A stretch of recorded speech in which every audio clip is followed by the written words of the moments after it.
നമുക്കിന്നൊരു butter cookies ഉണ്ടാക്കാം. Butter ഞാൻ വീട്ടിൽ വാങ്ങുന്ന പാലിൻ്റെ പാടെടുത്ത് വെച്ചിട്ട് ഉണ്ടാക്കിയതാണ് കേട്ടോ.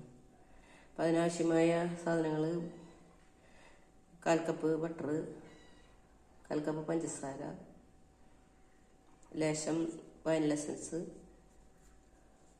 പിന്നെ 1/2 കപ്പ് മൈദ, 10 രൂപയുടെ അമൂല്യയുടെ പാൽപ്പൊടിയുടെ ഒരു പകുതി, ഒരു നുള്ളു ഉപ്പ്. ഇത്ര സാധനങ്ങളാണ് ആവശ്യമുള്ളത്. നമുക്ക് പഞ്ചസാര മിക്സിയിൽ പൊടിച്ചിട്ട് അതിലേക്ക് ബട്ടറും കൂടി ഇട്ടൊന്ന് അടിച്ച് അതൊരു പാത്രത്തിലേക്ക് ഇട്ടിട്ട് അതിൽ മൈദപ്പൊടിയും പാൽപ്പൊടി ഇട്ട് ഒരു നുള്ളു ഉപ്പിട്ട് കുഴച്ച് ഇതുപോലെ ഒരു ഡൗ ഉണ്ടാക്കാം. നമ്മൾ എയർ ഫ്രയറിലാണ് കേട്ടോ ബിസ്ക്കറ്റ് ഉണ്ടാക്കുന്നത്. അപ്പോൾ എയർ ഫ്രയർ കുറച്ച് നേരം ഒന്ന് പ്രീ ഹീറ്റ് ചെയ്യണം. എന്നിട്ട് ഈ മാവ് നമുക്ക് ഷേപ്പ് ചെയ്ത് സിലിക്കൻ്റെ ട്രേയിൽ വെച്ചിട്ടാണ് ഞാൻ ഈ ബിസ്ക്കറ്റ് ഉണ്ടാക്കുന്നത്. അപ്പോൾ നമുക്ക് കാണാം.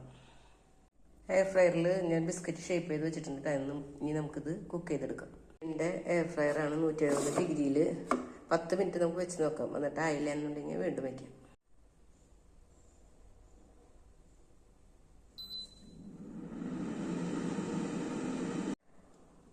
നമ്മുടെ 10 മിനിറ്റ് കഴിഞ്ഞപ്പോൾ അതേ ബട്ടർ കുക്കീസ് ഇതുപോലെ റെഡിയായി കിട്ടിയിട്ടുണ്ട്.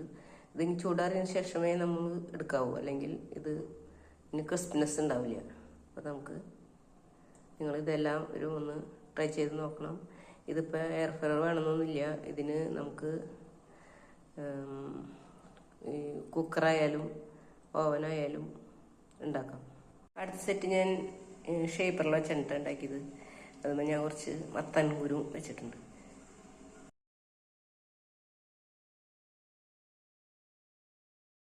പിന്നെ നമ്മുടെ കുക്കീസ് എല്ലാം ഇവിടെ റെഡി ആയിട്ടുണ്ട് കേട്ടോ.